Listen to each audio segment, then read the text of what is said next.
He literally came off the plane, got with a whole team that he's never seen before, and he scored in 2 consecutive games. If you could read the game, we need a finisher. We need a guy who just smells the goal. I don't care how involved he is. We have no campione in this national team. Because the technical ability would still be there, but the creativeness of a player. Instead of thinking for yourself, instead of being able to be inventive and create.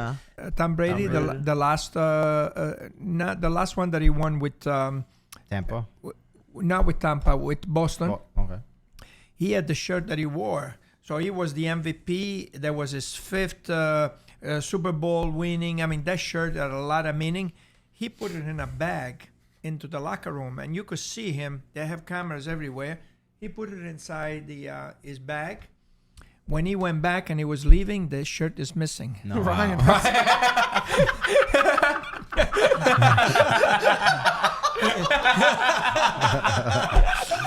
We're not kidding. So you know how much the shirt is worth? Yeah, Ryan knows. How much you think that shirt was worth? I have no idea. well, now it has a story too that it's missing. $50,000? So that shirt is worth $500,000. What? No $500,000. way. Now Maradona is worth $7,000, $8,000. I feel like it should be worth more. How much no? was You it know, I before? bought Messi, I think, for $1,200, $1,300. Yeah, we bought it for $1,400. $1,400, you know. But now, and that It's a was good the investment, price for yeah. Maradona when he was alive. What's the most valuable shirt you have in your collection? The most valuable. Forget about like what other people would pay for. For you, which one's the most valuable? For me, Baggio. What is it? Signed Baggio? Yeah. That'd be for a I lot have of more people. than one. What is up, everybody, and welcome back to Italian Football TV podcast. We got the 4 of us today, and Pete, Yes. your paisano, Yeah. from Canicattì might be the solution to all of our problems. Oh, I don't want to take it that far, but it's a good rate right now. Reggaeton's 2 killing goals them. in 2 games, so I'll take it. So, Peter was telling us about Retegui because he's from your town in My dad's, Sicily. Yep. My dad's Canicattì. town, Canicattì. His what is it? His grandpa or something? His grandfather on his maternal side, Well, he visited is that from- one time. Canicattì. I'm not sure if he's ever visited, but that's how he gets his Italian roots and his access to the Nice. Italian passport. And in that case, that's why he's able to play for. P, reach out. For the Maybe you might national have a cousin there or someone that's Hey, you never know. direct. That's what I'm saying. Have you talked to your dad or anything about that, or just to bring it up to see what he says? Well, I mean, it was his grandfather, so different generation, I think, but I'm not sure if never know. Give it who a shot. exactly Is it a knows. big But I town? have some. I mean, it's nice size. I don't know exactly, but I think it's around 40 to 50,000 people. Oh, wow. So I it's thought not, you said it's 40, not a- 50 people. Yeah, I was like, yo, you probably it's know. not, it's not a Really no, small. it's not a small town. Okay. So it's a lot of people. But I showed you guys saw the banner. banners. That's from my cousin. That he's part of the Ultras in Canicattì. Oh, Is he wow. really? He said it. Yeah, he was an ex-player, and then Are he's they like in, part of the what Ultras division group. are they in? Serie D. D. Yeah, That's not bad. so they should stay up. You can't in get much Serie D. lower. No, Don't- yeah, you can. If we watched Castellamare del Golfo one time, I they were said playing much at like the lower, Dust Bowl. much- Yeah. Well, Yeah. It was so bad. when I was growing up, Castellamare against Canicattì, that was a big game. yeah. Oh, really? Oh yeah, it was a rivalry, Yeah. and they always had a good team. Yeah. They were up until Serie C2. So, That was promozione at yeah, that time when I at the was time. Yeah. when I was there. No, they were in Serie C2, Canicattì, in the 70s, 80s. They made Yeah. it to the 3rd division. So it's Damn. not bad. And there was a big rivalry versus Licata. Okay. And Zeman started in Sicily, Mm. and he coached Licata. He brought the team up to Serie B, I think, Wow. that year, and then the rest is history. Zemanlandia. Zeman, what a guy. Yo, so Character. we'll get into Retegui. We'll get into your paisano a little bit later. We'll start with Italy's game against England. We were talking about it in our group chat. You had sent the lineup that we posted. Disappointing lineup to start. I haven't been that disappointed in when I was looking at the 11. I saw Toloi and Acerbi starting together. Some strange starts for Mancini. Even guys that don't really deserve to be starting. Players That who was- haven't been performing, yeah. like Pellegrini as a left winger, I think, yeah. Berardi on the right wing. For sure. I was really confused with that. Pellegrini. I mean, how you going to place someone in a position he's never played before? And it's not even like he's a quick player, and he hasn't really been performing the best. He hasn't been having a very good season at Roma. And the 2 center backs, they they X each other out. They're both older and slower, bigger kind of center back. So it was very, very strange with the starting lineup for sure. I think a lot of people were on the same page with everyone saying, why are these guys starting over here? And then the other thing is, you put Serginho and you put Verratti. Jorginho, and you put Verratti. I never liked both of them. They play the same position. They like to hold the ball. Yeah, It's similar the types. similar type of players, and the midfield. I never liked that. The midfield was bad overall, Yeah. though. Like throughout I think the first half and the second half were completely different. Yeah, it was. First half, it was brutal. impossible to watch. Physically, we were out of the game. We were not involved. We could not win a duel for the life of us. Besides the first 5 minutes, we were pressing. Like I was like, oh wow, okay, we're gonna look good. And we couldn't connect any passes. The amount of times I saw the ball go direct out to the sideline. Second half, though, we came out with more intensity. I think we played a better game. A couple substitutions. When Yonto came on, he's the only man that could like dribble his But the crazy player. part was it could have been 3-0 if Grealish didn't hit it like that, which would have been a completely like I don't want to say done and dusted, but it would have looked really bad. You know what's funny? What? I watched the Italian commentary again afterwards, like in the highlights. And Caressa, when he commented that goal, when he commented Grealish, he said, "Thank God it was Grealish who got the ball and not anyone else." That's funny.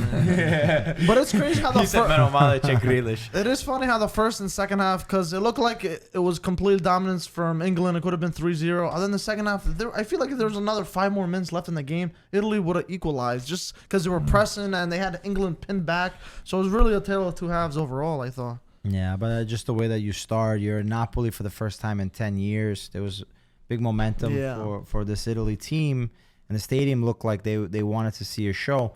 And the first half, you kind of go out there flat. I mean, obviously, it wasn't our A lineup, but even England had some injuries or players that were not available. But definitely, when you said Acerbi, Toloi, that just gives me nightmares, especially when you have Saka and these other guys running at you. 100 miles an hour. It's not a good situation. But even with that said, I think with Italy, right, you give up a goal in a set piece. It's like these are things that Italy should be locked tight and know not to give up these opportunities. I think you also highlighted some of the man marking in the freeze frame that you sent over in the group. And it's like, hey, these are things, that's how those mistakes are avoidable and should never lead to a goal for England. And then the penalty, that is what it is. You know, I can't really blame Di Lorenzo there. He was awful, though. He was all bad, game. but he's trying to find the Harry Kane or whoever it was. I don't remember right now. He's trying to find them, just locate him, and it touched his arm. So, but definitely the way that you come out was not the right approach. And Mancini, unfortunately, he's stubborn in his choices of certain players. His favorites. I know we had some discussions with Zaccagni and other players. Crazy. It's like, hey, your job as a national team player, team coach, is obviously you have a group of guys that are all supporting the cause for Italy, but you need to be able to select these guys that are going to make a difference on this Italian national team. But why is that? Like, that's the thing I don't understand, because you hear, and this is like kind of my problem with Mancini. I really like the guy. I was happy that he stayed on. I think he's a good person, someone who wants Italy to move forward. And he talks a lot about playing young players. He makes a lot of statements like, Pafundi is going to be the first player on my list. I call him and then everyone else. And then you don't even play the kid. And then he gets mad at all the Italian clubs for not playing the youngsters. But then he leaves Scalvini on the bench. Mancini. Then Romagnoli, who's been playing great at Lazio, doesn't start. Casale doesn't start. Even Yonto, the fact that he's not in the lineup. Zaccagni is being left off. Those are my things with Mancini that I can't understand. And I feel like some of it is favoritism of who won him the Euros. It is. And then maybe other stuff that we just don't understand. No, I definitely think it's a big part of it is favoritism. Unfortunately, it's hard to get past that error because knowing that you won with this team and you're closer with that person. And unfortunately, it has to have a huge, like a big boom for you to change that, which I don't think a modern coach should be. I think it should be based on meritocracy. Who's playing the best? It shouldn't matter. Yeah, you guys won the year. Who won the Euros before? But if this player deserves to play, he should be starting, and this should be the formation and be exciting. exciting project for the future and play the youth. Italy has so many young players that should be playing, and I don't know why they don't. I mean, when you make the selection, you cannot go back and think, "Oh, this is what happened in the Euro, so I go back." It's now. You need to select the players that are doing well now, because those are the players that are in shape. Those are the players that are got confidence. Now, somebody like Fagioli is doing very well. I mean, I saw the kid play against the Inter. He was playing like a veteran. Hey, why don't you call him midfield? Yeah. How is he not called up? Yeah, It's even the youth team. It's even to say that he doesn't start, but how do you not call him up? Yeah, That's like you said, he had a great game. That's what the U21s, right? But and you also mentioned He played today with them. that he's waiting for a big boom or a big thing to happen. It shouldn't be that way. But something did happen. Yeah. Italy didn't make the World Cup. That's true. No, you're right. And, So, like, and also we need messed up in change. all those games before not changing the lineup for the Euros. Like Right. we didn't reinvent ourselves enough after those games, and we're like, all right, we're tying with I think it was like Northern Ireland and with Switzerland, and those were the games to put some youngsters in who have a little bit more hunger, who are trying to prove themselves. My thing is just like it's merit based. Like why are we not playing those guys? And that's where I have such a weird mix in my head between. Do I love Mancini and I love everything he did to get us to the Euros? And I think, even his like philosophy on trying to do a 4-3-3 through the youth systems and let's get more talented players. Like he says a lot of good things, but then the actions don't match him. And I don't know if there's any other good coach out there for us to even be able to get or consider, unless you wanted Antonio Conte, but we already committed to Mancini. So I don't think we're going to go backwards. It's just, why are those things not happening? And will we actually see a change? Because I think the next game we're playing Spain for the Nations League, and it's an important match. Like I don't want to go into those games being so confused on the lineup that we have and the differences that we see. Even we beat Malta, but I mean, with all due respect, it's Malta, and we win 2-0 in that sort of match. Give me a break. We took one shot in the second half, and there was Scamacca that came out and. We didn't play. We're not playing. It's a boring football, which is very slow coming out. Yeah. I mean, you should be running 100 miles an hour. The pass should be fast. Going forward should be fast. If you slow down, I mean, every pass is backward. I would like to know how many passes we put backwards. It's unbelievable how Politano gets the ball. And he goes back and he gives it back. It's not forward and Grifo football. Gets the ball and he goes back. Grifo's so frustrating to watch too. But is Chiesa the only hope that we have for this national team? I mean, the guy, every time he gets the ball, wow, he goes straight to the goal or beat the man and cross the ball. But that's what you're supposed to do, not go back all the time. I mean, it's so frustrating and such a boring football that they played. It was really embarrassing. I mean, 2-0 against Malta. Those guys, it's a third division team. Some of those players, I don't think they're professional. I think they go to work. No, you're right. Yeah, no, for sure. And if that's a test against Malta, imagine, like Marco was saying, playing Spain next.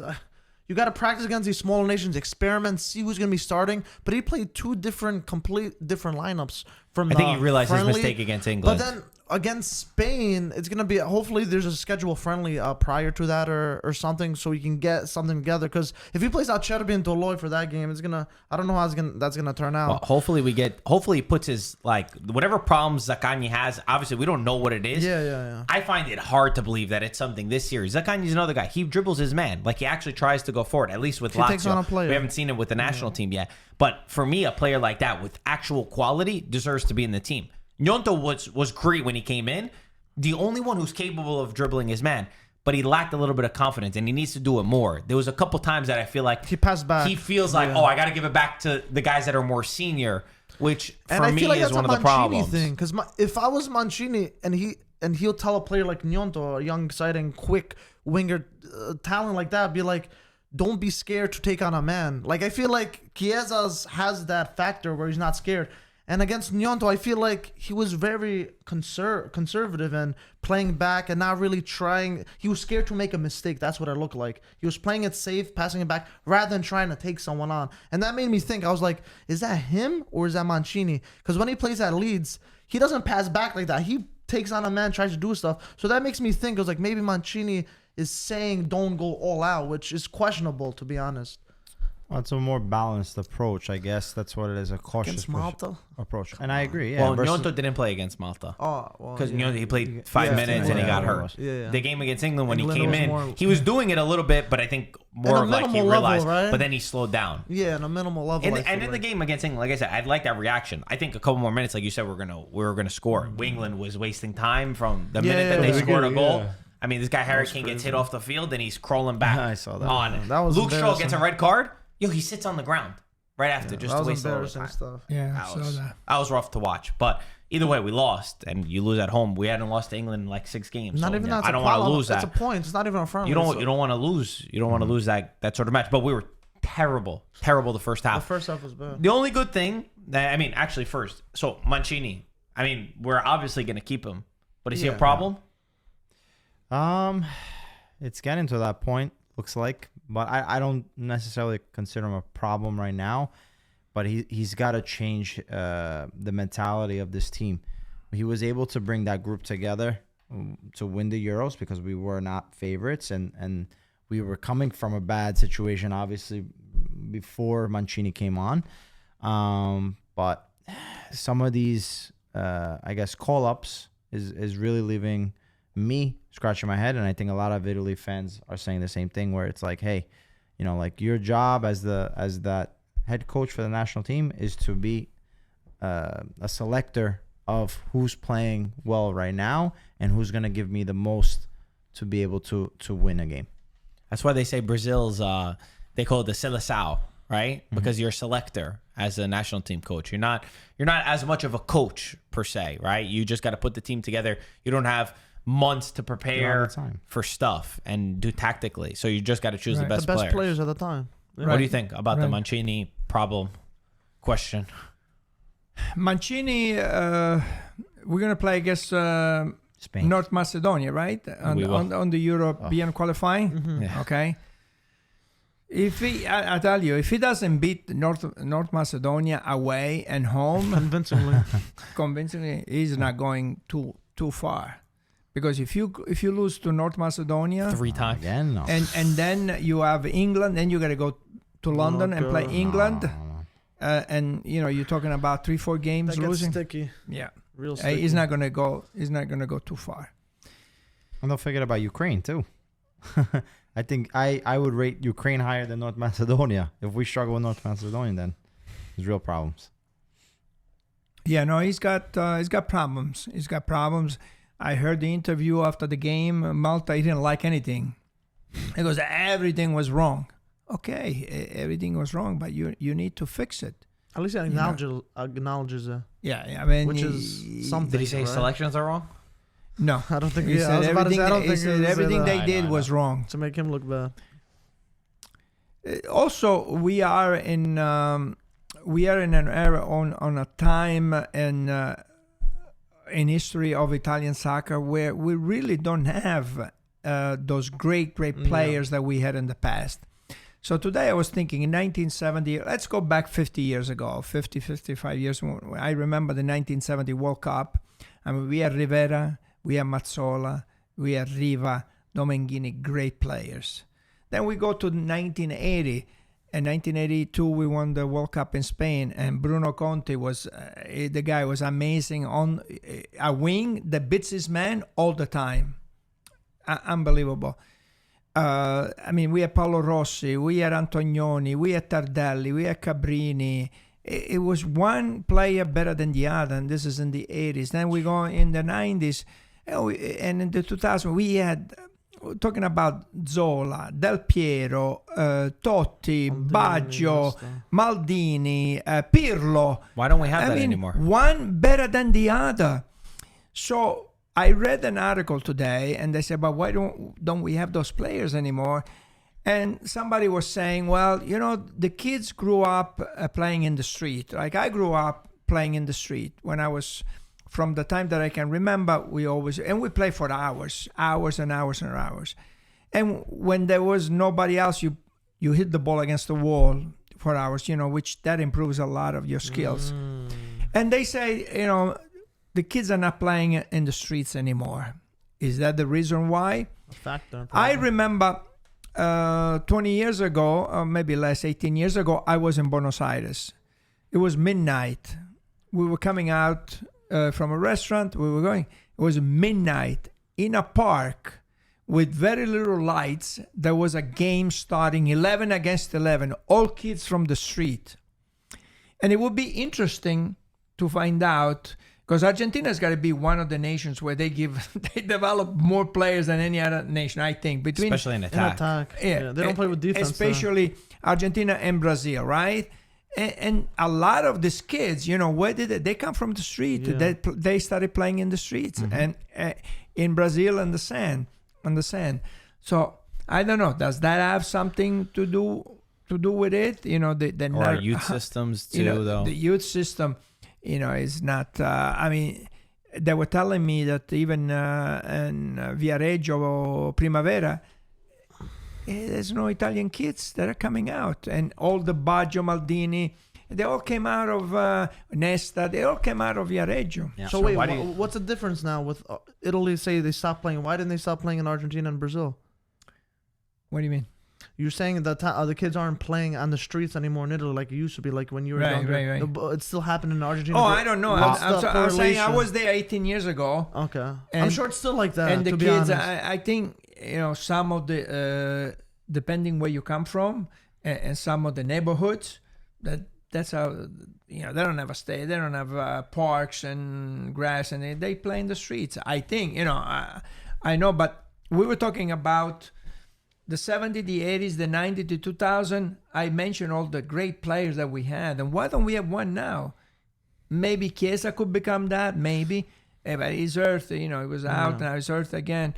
But there's a huge abundance. Benatti's that sort of like technical type of player that we don't see that often. We don't have it. I wonder if that comes down to like in the youth systems, and you probably know better than us, but I wonder if it's in the youth system not fostering like individualism a little bit more, like developing talent as a kid, as an individual, rather than like as a team we got to win or we got to be super tactical. I wonder if there's a certain age where you just need to focus on developing the skills as a kid, and teach them to take on a man. And I remember watching, reading an article about Barcelona youth team, and from U10, 11, U12, 13, U14, U15, their team was always the top.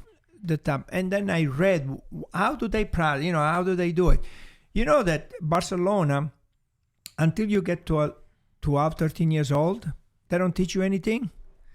They look for speed and they look for technique. And then they, let's say, play. Naturally. Just go play. They don't teach you. When you get to 13, 14 years old, they start teaching you the tactics, this and that. Where you need Why? to be.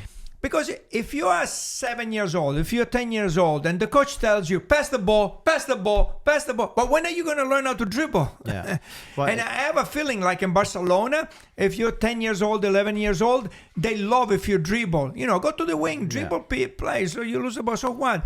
But I see some of the coaches here, even before you get the ball, pass the ball. Yeah. So when are you going to learn how to dribble? Yeah. No, you hit a really big talking point within youth soccer where sometimes you're overcoached at a younger age. And I agree with you. I think when you're 11, 12 years old, yes, you can teach the fundamentals of a technique or what. But if you're teaching, over teaching, over analyzing, and tactically giving too much information to these kids, right? What happens is you create robots. You create these kids to be able to pass the ball. So it's not so much the dribbling, because the technical ability would still be there, but the creativeness of a player, because from a young age, you're being told what to do.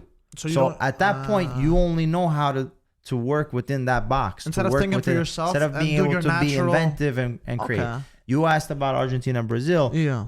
It comes down to poverty for a lot of these places, where in Italy, we've been able to grow, and a lot of the scuola culture in Italy is a heavy influence as far as the tactical and the style of play, right? And, you see in the youth levels, you're talking about Viareggio, obviously is an older league, but even the younger guys, these guys are getting yelled at because they're holding onto the ball too long. They want everything 2-touch, 3-touch maximum, like you have to move the ball.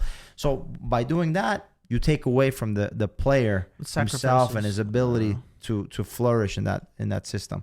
And then investment, money. I think a lot of teams in Italy the youth sector was a major way to develop talent. And unfortunately, a lot of these teams see the youth levels as being a cost not an investment. And there's even pay to play in Italy, which is outrageous when you think about it, but that's how it works within Italy. And certain teams that don't even care about the youth system. They have no housing, they have nothing. So then what would be your counter to the point about playing on the streets in Argentina and in Brazil?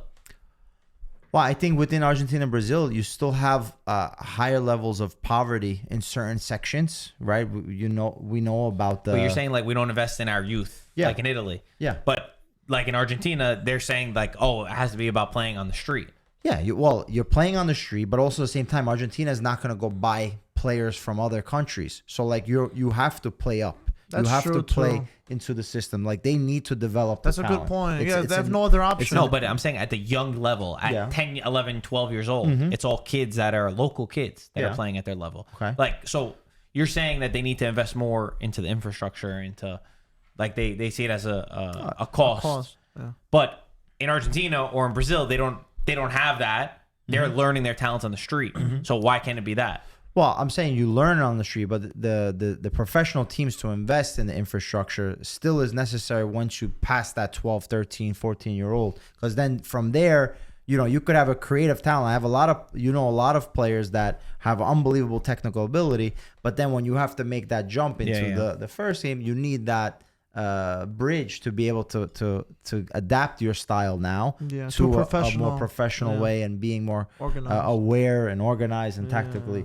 I think the point about creativity is great because like when you guys were saying that one of the best, whatever you feel about how he's been doing Champions League, whatever, Guardiola is a guy that changed football forever. No matter what you think about him, how he's done afterwards, he always stresses that in the final 30 meters, he doesn't teach where a player needs to be.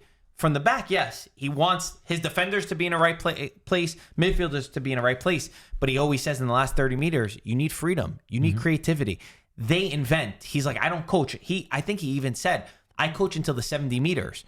The rest is you. You have to figure it out. You need to find space. You need to believe in your instinct. You need to see spaces. I'm not going to be there to tell you what to do. Yeah. And I wonder if that's one thing, because for sure what you're saying about, building robots or whatever, it feels like it just from the players that we have, because I'm watching some of these other countries and they have these wingers that are beating their man and they're never passing it, just passing the ball back, and they're not scared to take on their men.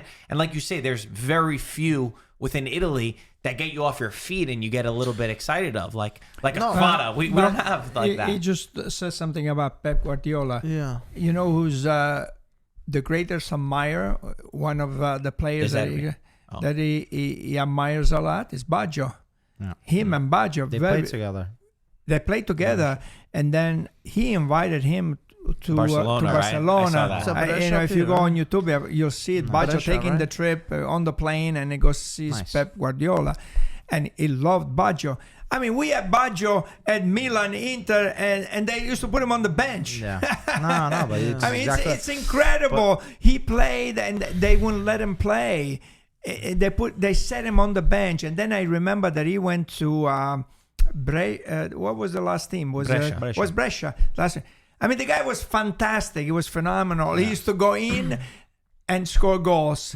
He used to go in and score goals. They were losing at one point. He came back from an injury. He didn't start. They were losing 2-0. He went in. They won 3-2 in the second. The guy was but certain coaches in Italy put him on the bench. Because of that pragmatic, the over tactical. But you mentioned about Barcelona. Here's another one. Borussia Dortmund with their youth account. They don't allow the player to pass the ball back. Do they really? They want you to turn. That can get dangerous. No, they don't care about the result. They want you to break the lines or turn and go forward. It's so interesting. Sorry, go. No, I was just gonna say to talk about Guardiola a little bit. If you're a player, and Italy is probably the most critical league in terms of if you make a mistake, you're more scrutinized than I think the other leagues. Just in general, their media, just how it's presented, I feel overall throughout the years. But if you have someone like Guardiola that wants you to try to beat a man, to play that attacking football, to be creative, but then you know, you make a mistake, whatever happens, but you get better at it. But then if a coach is like barking at you, don't make a mistake, or if a youth player is scared to beat a man because like, what if I lose a ball and something happens? And if you instill that mentality to that player, how's he ever gonna really grow and show his full potential? If he's scared, oh, I'm gonna get subbed out, or the coach is gonna yell at me, or you know what I'm saying? So I think the Guardiola thing is a great thing, because that's how you really make these attackers really go based on their instinct. That's how they started. But themselves. that's their school, you know. Yeah, From when exactly. they are 5 years old until they get to 16, 17, 18, that's their school, you know. Gotta Then do you from get a to baby. 17, 18, then you get great players. Yeah. Even if you get 2-3 players out of hundreds and hundreds of players, but those two very good players. you know, you get 2-3 players. I mean, you go to the national team, and now you win the World Cup. You know, I think one of the things that my mind has been changed about, a concept that I always believed one way, and I've changed over the last like year or two, is the winning at all costs type thing when you're a kid. Like I used to be like, you got to win. You always got to win. Like we're taught, you want to go out there and win. You're 5 years old, 6 years old. Doesn't matter what else happens. Find a way to win. And it's probably, I've realized, I'm like, it's probably not the right thing. Like you need to focus on the fundamentals, because at that moment, I think, you know, wanting to win and having a fire in a kid's eyes and in his belly is important, of course. But it's really true that it's about, like what you're saying about the doorman. I'm not sure if that's the right moment, but definitely that idea sounds a lot more of something that we should do going forward. It's more because proactive. it will get you to that point. And then when you get to 20 years old, 21 years old, 22, when you get to that moment when you're playing the first team, then of course it's about winning. But maybe at the younger age, it really is about the concept of trying to do the right thing, even though it sounds like loser talk. Oh, it doesn't matter about what the score is.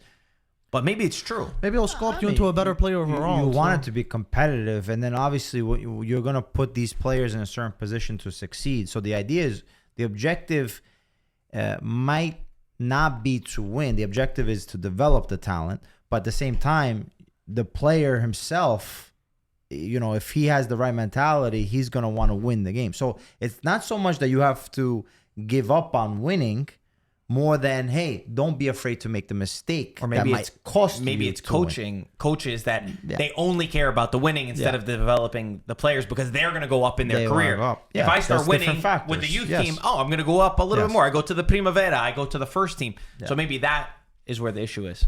That It's also is interesting. another issue. Well, listen, we don't know the answers, but definitely what we're doing Good now talking doesn't points. feel right. That's we good don't know talking the point. answer, but we see what the reality is today, that we have no campione in this national team. And you said it best, Gaetano, like Italy for a long time have always had generational talents. Decades. Like they've always been good. And it's been really hard to deal with this last 10 years of like a Mediocrity. dry spell Yeah. of talent. And, you know, other countries, they go through it. Like Belgium, for example, were hot in the 80s. Holland went through it up and too. down. Holland. Yeah. So they all have. The only thing is, it's like Italy has never had that dry spell. And I would say even maybe even the 50s, Italy weren't too great, but they had players. Oh, in the 30s we won the 2 World Yeah. Cup. I mean, 30s, Jesus Pioli. Christ. Yeah. It's a long It's- time. I think we- you're trying to find like a spell. No, I'm that trying to fits say like right right now. time. I know 50s because of Chile. I think Italy didn't make the World Cup, or they got kicked out in the Chile. Do you remember that? No. In the 50s. well, 58 was in Sweden, and Brazil won. 62, Brazil won. There was one that they had and to then travel to. 66 was England, and they lost, and 70 they won. So they won 58, 62, and 70, and they missed 66 in England. When England won. In England won. All right, well, so that leads us perfectly to the topic of your paisano from Canicattì, Retegui, which is one thing that, number one, I'm going to give Mancini credit for, because I think he's absolutely right with, you need to think outside the box. Desperate times call for desperate measures. Our number 9 position is something that, even when we won the Euros, I'm sorry to all the Immobile fans out there, but we always lacked a striker. And he brings in Retegui, and he's got 2 goals in 2 games for the Italian national team. listen, if we're honest, he didn't play incredible. I think his touch is a little bit off, but he finds himself in the right position a lot of times. And, the one time he gets the ball, he puts it into the back of the net. Now all the quotes resurface from Francesco Totti that he, in 2020, he signed him to his agency, and he said that he was the next big player to come out. He also broke some stats. I wrote them down. He has the second most goals for Italy in the last 12 months. Retegui. Mamma mia. Raspadori had 4.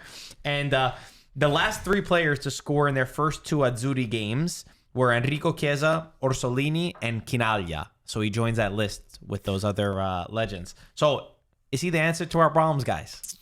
I mean, I think the most impressive thing, Peter is just shaking his head. I think the most impressive thing of this all, except for the goals, obviously, which is good, is he literally came off the plane, got with a whole team that he's never seen before, a language barrier, every kind of barrier, and he just came in and he scored in 2 consecutive games. So I don't want to go crazy and say he's the answer for Italy's problems, but it is a very good start for someone that's completely new to this team, tactics, formation, teammates, and coach. So great start. Hopefully he continues. So he plays in Tigres, yeah. Right? So The one in Argentina. Huh? Yeah. The one in Yeah. Argentina. There's one in Okay. Mexico. Because too, not the that's Mexican why. team. Yeah. Okay. I think it's just Tigre. Yeah. Tigre. And so Mancini decided to bring him to Italy without just by he has scored a lot of goals, I He guess. scored on 6 full- goals in 6 games in the Argentinian league, and he was on loan from Boca Juniors, and he's Okay. considered in Argentina one of the top Talents. strikers Yeah. in their league. That's what that's what I heard. Yeah, that is on loan from Boca Juniors. Yes. I mean, he scored a nice goal. The first goal against England. against England, he scored a nice goal with his foot. Now he scored with his head. Mancini said he has a lot to learn. He's got to learn the European game.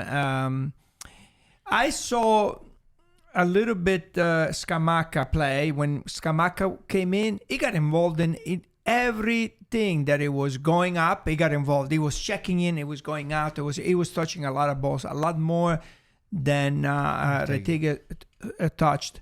So I think, he needs to get involved into the action a little bit more. But you cannot teach to be at the right place at the right time. That's I was listening to Henry the other day talk about one of the players. I don't remember who was the other players, and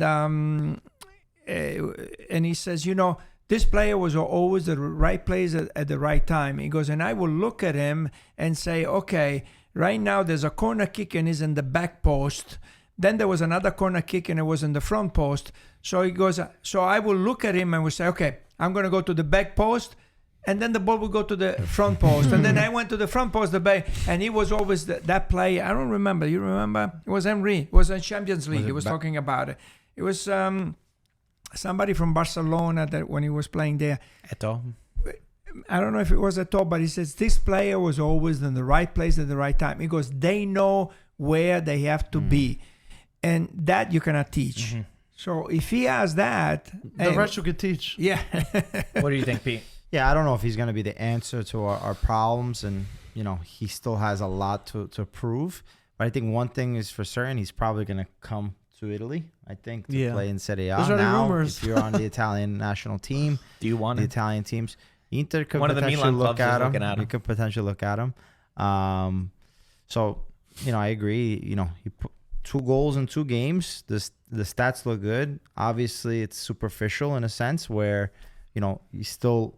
Within the game, he lacked a little bit, but we can't be too harsh to really analyze his game because the first time ever playing with these guys, He's it's new. not like Ever. he's had Completely, yeah. training He trained like or, 3 days, Yeah, 2-3 it's days. so insane. like you're still out of touch with a lot of, and especially as a striker too, you need to get fed the ball and know Get chemistry. Have chemistry with the players.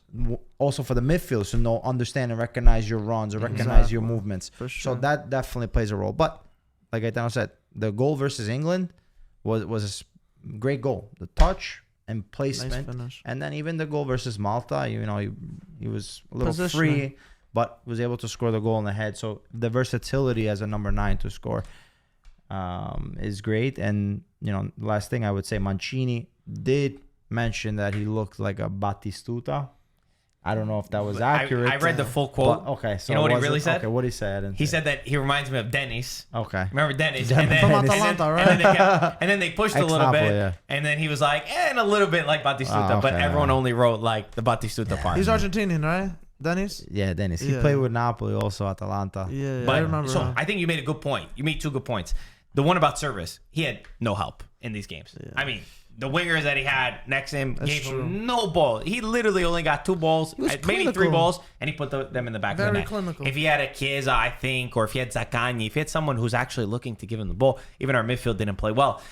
I was so shocked after the first game where people were being so negative about him because of his touch, because of some of his movements. I mean, listen, I agree with you. I think that he read the game well. Let's give him time. He scored 2 goals in 2 games. If you could read the game, we need a finisher. We need a guy who just smells the goal. I don't care how involved he is. You make the point about Scamacca, and I agree with you. Scamacca comes in. He's talented. He moves the ball. He spreads the play. But then I looked it up. He's played 11 games for the national team. He's never scored a goal. I don't care. I don't want a striker like that. We need a striker who scores goals, who goal feels scorer, it. goal scorer. It's not to say that Scamacca's not a good player. I think Scamacca's a really good player. But Retegui deserves to go into the next game and start because he's scoring those goals. For sure. That's how I feel. I feel like we've been hurt so much with players who don't score goals. Like I feel like every time I watch Immobile, he's not scoring goals for the Italian national team. Belotti, he's not scoring goals for the Italian national team. The kid scored 2 goals right now. I mean, he's not a kid. He's still 23, but still, if he can read the game and sniff it out, and we figure out the rest behind him, I think that's exactly what we need. So I'm not saying he's the answer. It's still too early to say, but I don't think it was as negative as some people make it in terms of how he played outside of the goal. Well, don't forget, there's also the label because, aside from him not being born in Italy, also doesn't speak Italian. So a lot of people were questioning the reason why we went after a player like this. But because we're so desperate for a striker. But at the end, we need to see this player. So if the player is willing to join with the Italian national team, then for games like this or friendly games, you should be able to take in all the players and really be able to evaluate them. Yeah. Scamacca, for me, he still has a lot to prove.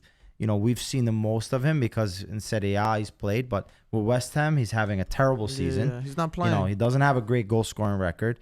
And I mean, like you said, versus Malta, that he came in and touched the ball and everything else, great, because his job is on the line. He has a guy that's coming from Argentina that's going to take his spot away. He should have scored against Malta. He's got to be able to in front of the net score the goal. That's what counts in the end. The goal that you score. So, with Italy, there's not a long list. I mean, if you have to start I see comments of Brunori, who's fantastic, but he's in Serie B.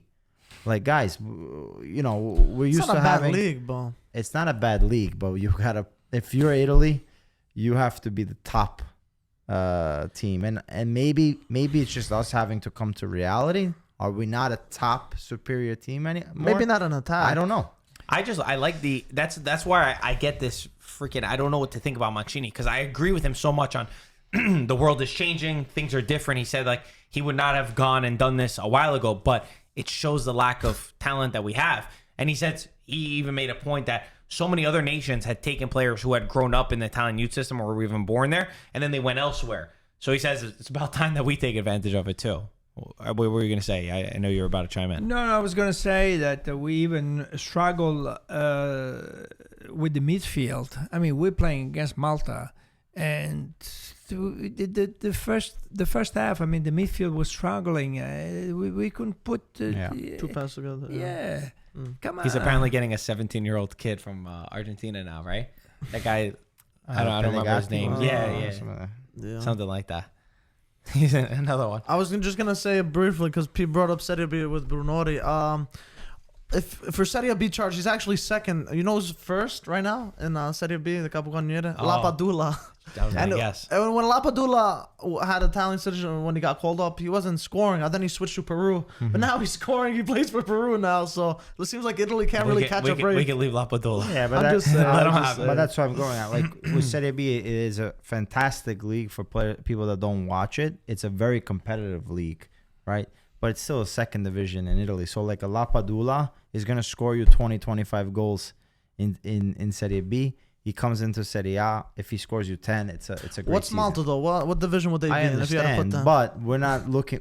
Malta we should easily beat with all Due respect to Malta. But when you have to take it to the next step, you need guys that can score. But if you need guys Mancini's that play at saying the that best too, league. you would expect they shouldn't be excluded. That's what I think. If you're looking to a different league like Argentina or whatever, you got to look at your homegrown talent to also look in. At the your end of the day, country. he also needs to make.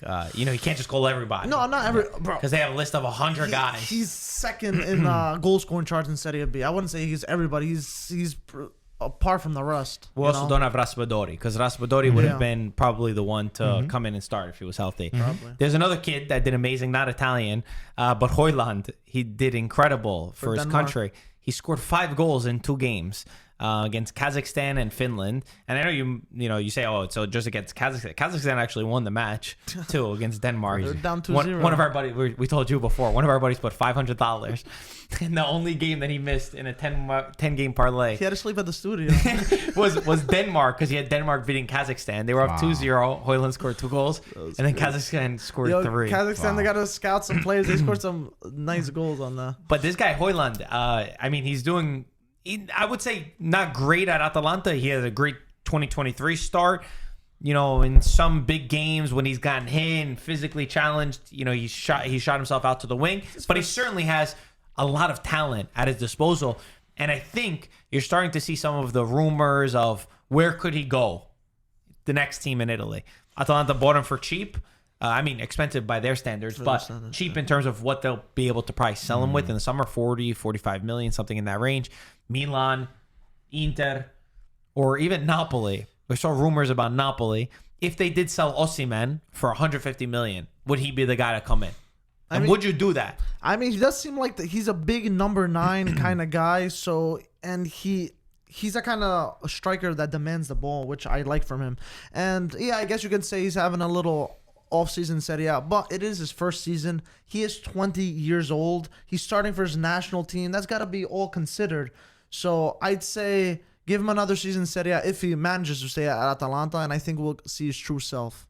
Yeah, I think it's just his form right now. I think he's a great striker. He just has to be more consistent once he gets there. He wasn't slated to be the starting number 9. No, exactly. You had Luis Muriel and Zapata, yeah. the guys that brought you the Champions League. So I think he's having a great season. Especially for a young guy coming into Serie A. It's not easy to do what he's done. And you're looking at a position, the number 9 position is very, very hard to find a player like him. And guess what? Everyone wants one, and everybody's willing to spend big money for the number 9. I think Atalanta, given the fact that they didn't spend too much and they have some financial security, maybe you hold on to him for one more year, because I think that 40 to 45 million price tag goes up with another 10 to 15 goals next season at a minimum, because I think he has the quality to beat his man, the quality as a number 9 physically hold up the play. He needs to improve on that though. Because I'm trying to remember the game. Was it against Napoli or was it against Milan? I can't remember the game Atalanta played, and he just got bullied out the pitch. Like, he was literally just running towards the corner because he couldn't even get a sniff of inside the box. He didn't even want to get hit. Yeah. He was one of those strikers that I saw him get hit 1 to 2 times in the beginning by a defender. Shied away. And he was like, I didn't like that feeling. Yeah. And he just kept drifting wide. That's something that it's going to develop in his game. Even Osimhen, when he first came to the league, he wasn't scoring. Yeah. Everybody was questioning him. Now second season. He's looking really, incredible. really good. For sure. We also have a league that we're not, and we have some of the fans, we're not very patient with the young players. For sure. Some of them, we run them out of town. Henry was playing at Juventus at a very young age. Mm-hmm. And he was run out of town and then he went to play in England, and he became one of the top players in the world. And this happened with a couple of other players. Coleman also for Bayern Munich. Look at Coleman. The guy, he's incredible. He couldn't play. He goes to Germany, and the guy is a starter and for one of the best teams in the world.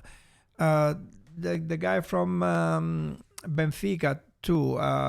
João Mario. João Mario is the captain. That's your fault. You spent a lot of money for him. He's the captain.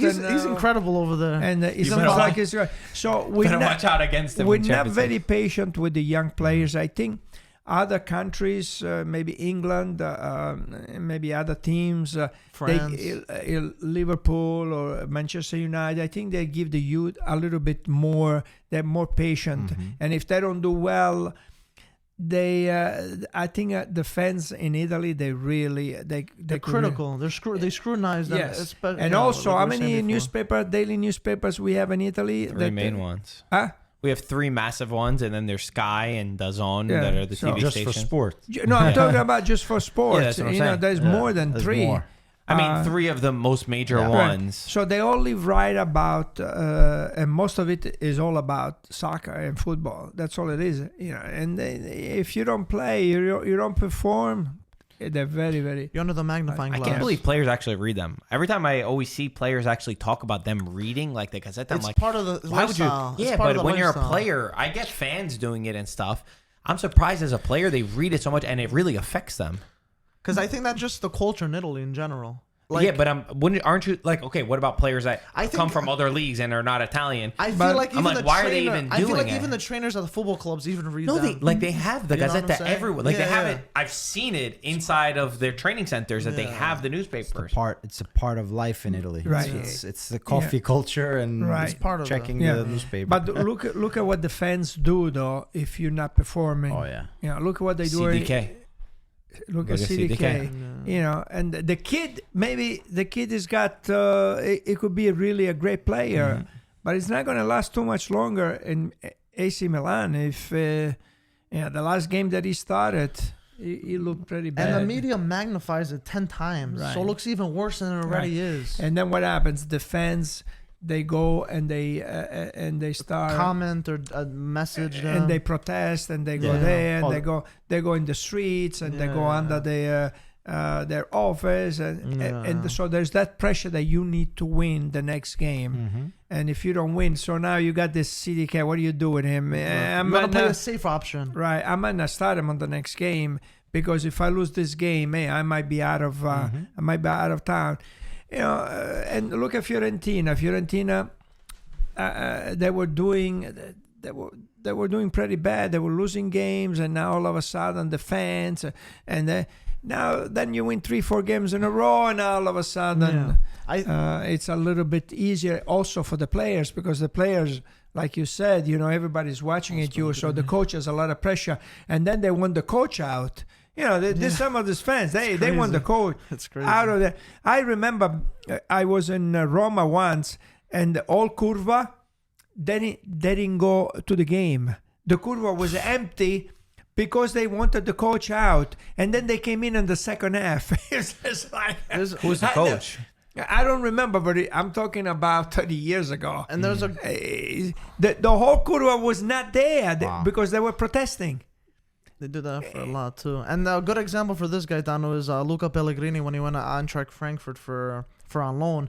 He said in Germany the atmosphere is so much different. Even if you lose the game and they see that you try, they cheer you on. He said in Italy that never happens. You get booed, you get jeered. So it's just a different mentality in general. But is that a good of thing how or it is that a bad thing? Because definitely our league is more competitive than the Bundesliga. It is like more- there has to be a sort of balance There between definitely this. has 'cause to be then- a balance, but I think Italy's too much on the spectrum of immediately wanting results rather than seeing the future. Pellegrini's a fair example just because he played in both leagues. No, but I'm saying when you watch him, he was great at Juventus. The fact that they didn't play him and decided to keep Alexandro, I was surprised by that was too. already I a was very shocking one because surprised. he wasn't the most talented player, if we're being honest. But he gave his all. he did well, He was I a think. hustler. He brought a little bit of an aspect that. So I agree that sometimes we're overcritical. Scrutinized. But you have to see a spark. You have to see a spark, and then you go for it. Like Baldanzi is one of the guys that I see a spark in now with Empoli, and I just want to watch this guy play. Like he's one that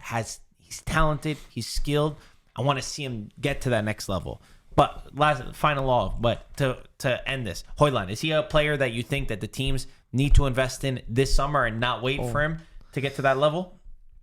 If I was the buying team, yes. If you're Napoli, and 150 million goes for Osimhen, Would you sell Osimhen and get Hojlund for 40 million, 50 million? That's a gamble. And then you have another Trying to 100 get me million in to trouble buy. with the Napoli fans. All right, ask anyone. That's a big gamble. If I had to sell Osimhen for 150, I would invest in Hojlund. Yes, You think he's the guy? He would be the guy.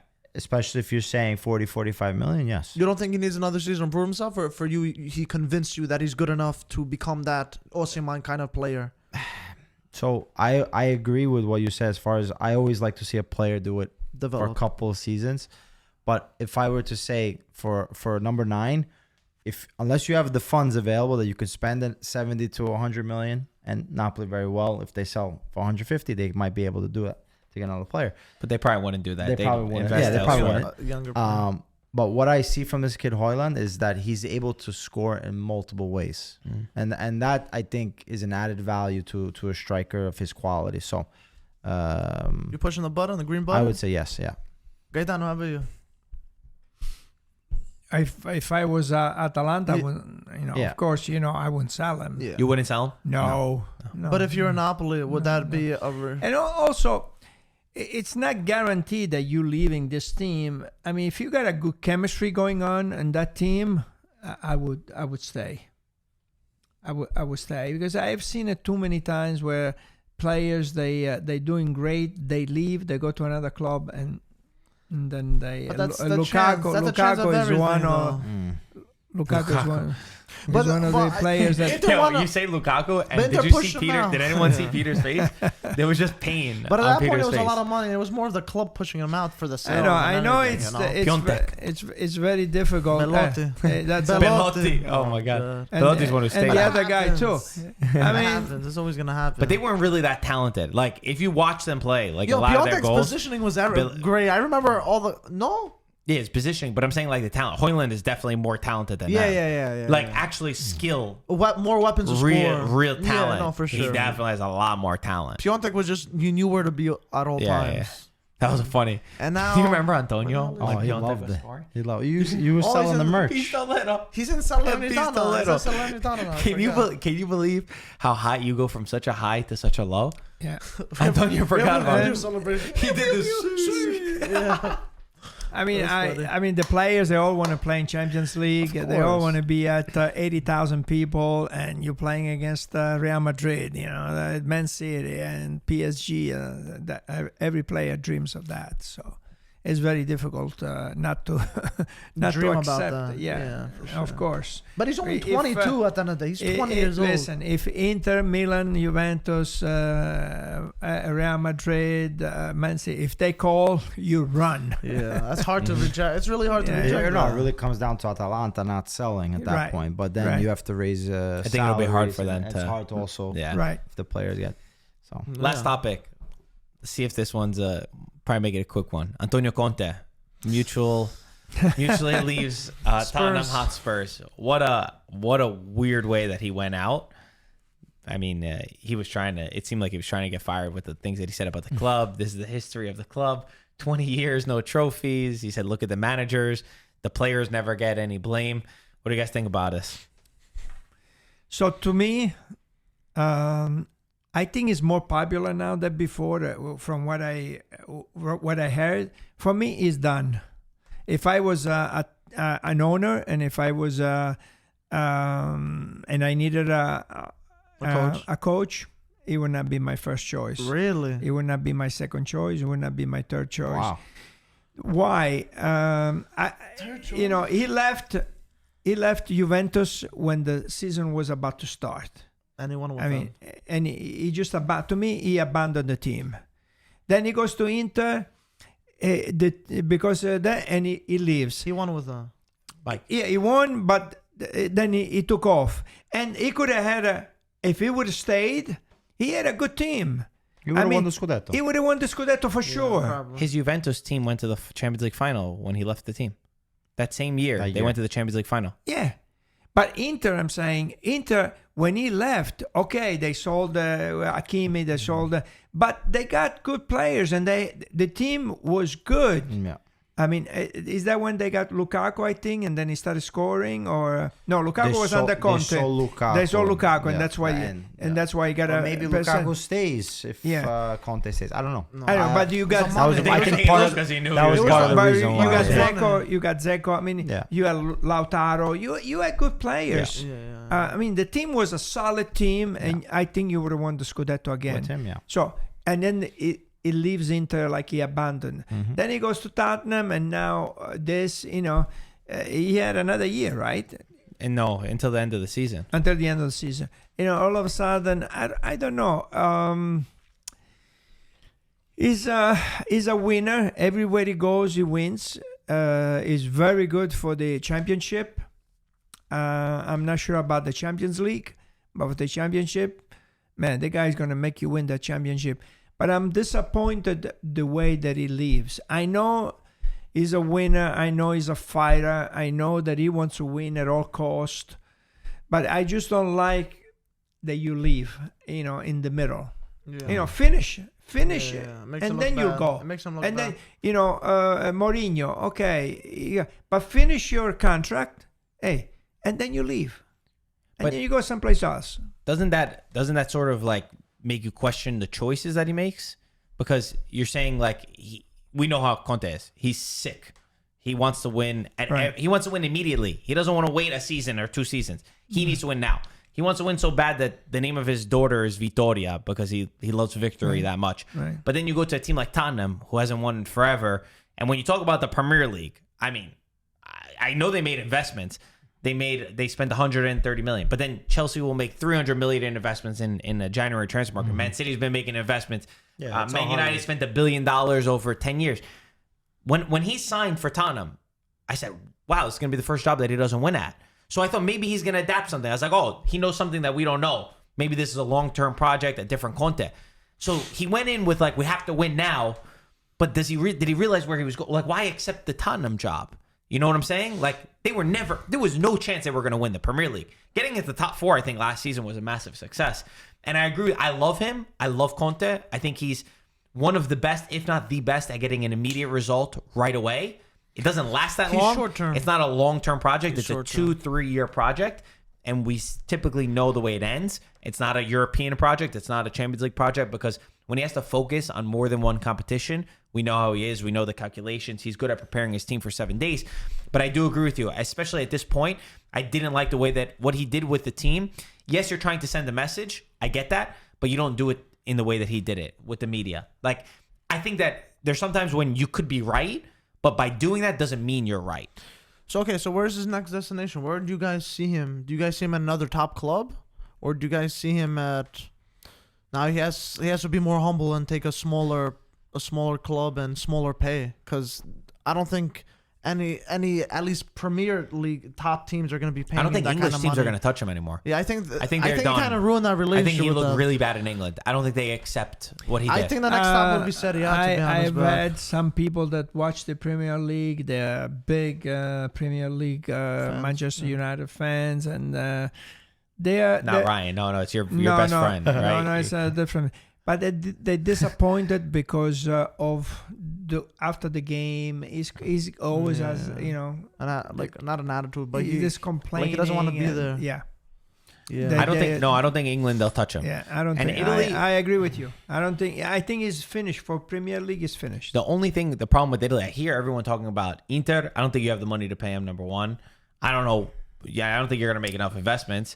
And Roma, I know Roma is the one because he said one day he wants to coach Rome. He wants to coach Roma. But he like demands so much in terms of how much money you got to spend on the team. Like, he's never happy. He's not happy when they spend a lot of money.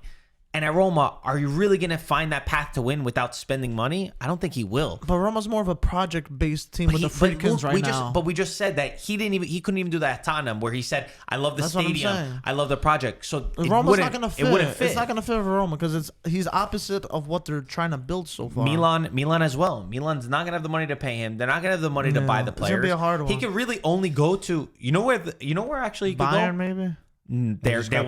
They will not take him. A club like Bayern's not going to take him. Tuchel, Tuchel, yeah. And PSG, because they're going for a completely different approach is maybe the one team. They won Champions League, but Yeah, maybe. He's not proven for That's Champions. true. Yeah, never mind. Debunked. But you know where it could be good? A national team where he doesn't have the problems. He said he didn't like that though. He doesn't said, like. He Yeah, said he but likes seeing the players think every he, week. yeah. No? I think that's his only good chance. You know, he focuses on I one think competition. he's gonna take a long break like But Allegri. didn't he have a problem also with the national team? He has a problem everywhere. Yeah. It's about which When it problem was you're with gonna the have. Italian national He team. wants a weekly thing with the players. He doesn't like the breaks. He said. I remember him saying I that. think he stays in the club side. I just think that, he's not gonna. I think his stock went down a little bit with this Tottenham because at least the other places he did win.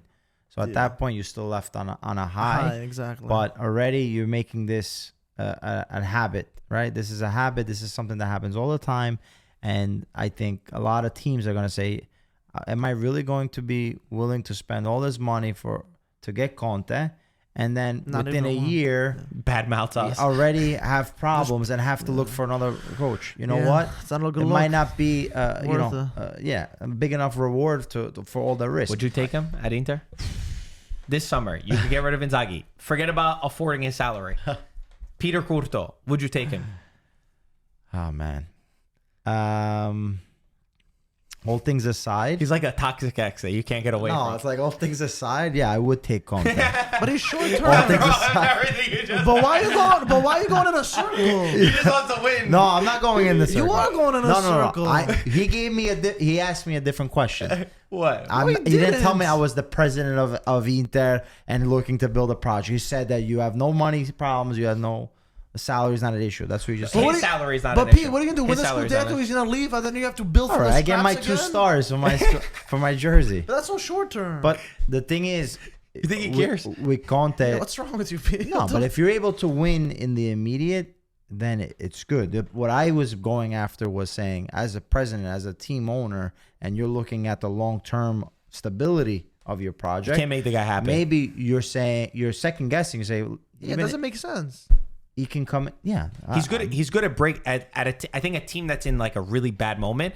When he did it with Juventus, they finished seventh place Inter 2 don't times need in a that, row. though. At Chelsea, they finished 10th place. Inter hadn't won in a long time. I think he needs to handpick his projects better because the Tottenham one was the thing that you could see from 30 miles away. It was the most obvious thing in the world that you were never going to win. We're hoping you prove us wrong, but it was very tough. Exactly. A bigger That's what bet I than thought. I could said, chew. oh, he sees something that I completely missed. It also is true with Tottenham. Like, I mean, they had Jose Mourinho. They couldn't win. These are 2 of the biggest, most winning coaches of all time that they couldn't win. They couldn't win a trophy with. So at Tottenham, it's a very particular club that you're coaching. So there's definitely merit in that. But I totally agree with you guys that the way you say stuff, the way you approach it, it was extremely poor, and it left a bitter taste in, I think, in a lot of And the people's clubs mouths. look at that afterwards. If they see your attitude, you're like that. I was like, we don't want someone like that. Like, Why the hell did he go to Tottenham? That was a big that was payday. wild. it was a big payday. You think man. so? But he's gonna lose more money now, I think. Why? He took a challenge, man. Also, he he went did. for a challenge. Also, he didn't get sacked. I think that he wanted to leave so much that he said, "Leave whatever money it is on the table. I just need to get out of here." I probably think that's got- how mad he He has was. 4 I'm months. sure he what got. is I'm left? sure he got some 3 good months. money to leave though, so he doesn't get the whole amount, so he can leave. But he immediately, could have right? just let them sack him, and then he gets his full amount. You I know, think he no, wanted for to leave so bad that he's like, I don't even they care. probably weren't gonna sack him for 3 It was months. too much. whatever. And he couldn't So, deal with I it. just Washed. He just doesn't want to fight for anything below. I think he doesn't want to he's fight for gonna take a seventh place. Legged approach, wait 2-3 seasons and see. I and will see put what's him gonna a happen. body for next season. He'll get them promoted. He'll get them promoted right away. You get them promoted, they're gonna go back down after he leaves. All right. Oh, it would be gosh. actually amazing to see Antonio have to support Conte That for would as be much as he funny. hates him. That would would actually be be funny. great. They'll have to sell their entire city to be afford his salary for a month. I mean, he makes so much money. The amount of fish he'll be getting for his salary to be part seafood for his salary. You're right. It's hard to choose. Didn't he say he turned down Real Madrid one time? Was Yeah, it him but- or Allegri? I think it was both of them. I know Allegri. Allegri did. said twice. Allegri did. Didn't not sure if Conte it was- say I he don't rejected remem- Real Madrid I don't because it was remember mid-season? Conte. I remember Conte. I think so. That wasn't Allegri. Let me know. I think it He was should have Conte. waited a little bit for the Manchester United job You think that Probably would have been been able better to for get it. him? before going to Tottenham. He signed with Tottenham. Man right United, you before. could win. Man United, you win. Yeah, See, this is where it comes back to the history of a club too. That matters. that's true. But Yeah. I think he might have had a chance with Man United.